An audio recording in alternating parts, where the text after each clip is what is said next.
ಒಂದು ಹೆಣ್ಣನ್ನ ಜೀವಂತವಾಗಿ ಸುಡ್ತಾ ಇದ್ದೀರಾ. ನಾನ್ ನಿಮ್ಮನ್ನು ಸುಮ್ಮನೆ ಬಿಡಲ್ಲ. ರೇಣು, ಮಂತ್ರಿಗಳು ಪೊಲೀಸ್ನವರು ಇನ್ಫ್ಲೂಯೆನ್ಸ್ ಇರೋ ನಾನು ನಿನ್ ಕಣ್ಣೆದುರಿಗೆ ಅವಳ ಸುಟ್ಟರು ಯಾರು ಏನೋ ಮಾಡಕ್ಕಾಗಲ್ಲ ತಿಳ್ಕೊ.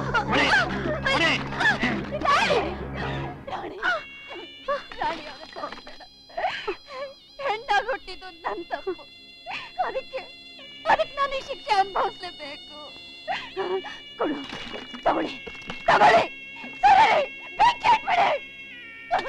ಆದಷ್ಟು ಬೇಗ ನನ್ನ ಈ ಹೆಣ್ಣಿನ ಜನ್ಮದಿಂದ ಮುಕ್ತಿಗೊಳಿಸ್ಬಿಡಿ.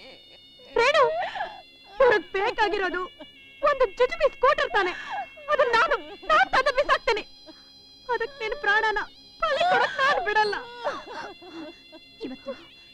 ಇವತ್ತು ಒಂದು ಸ್ಕೂಟರ್ ಕೇಳ್ತಾರೆ, ತಂದು ಕೊಡ್ತೀನಿ. ನಾಳೆ ಇದೇ ರೀತಿ ಒಂದೊಂದು ಕೇಳ್ತಾನೆ ಇರ್ತಾರೆ. ನನಗೆ ಹಿಂಸೆ ಕೊಡ್ತಾನೆ ಇರ್ತಾರೆ. ಈ ರೀತಿ ಪ್ರತಿದಿನ ಹಿಂಸೆ ಅನುಭವಿಸೋದಕ್ಕಿಂತ ಒಂದೇ ಸಲ ನೆಮ್ಮದಿಯಾಗಿ ಕಣ್ಣು ಮುಚ್ಚಿಬಿಡ್ತೀನಿ. ಅಪ್ಪ ಅಮ್ಮನಿಗೆ, ಒಡ ಹುಟ್ಟಿದವ್ರಿಗೆ, ಕಟ್ಕೊಂಡವ್ರಿಗೆ, ಯಾರಿಗೂ ಬೇಡವಾಗಿರೋ ಈ ಹೆಣ್ಣಿನ ಜನ್ಮ ಇದ್ರಷ್ಟು ಹೋದ್ರಷ್ಟು. ಕೊಡಲಿ,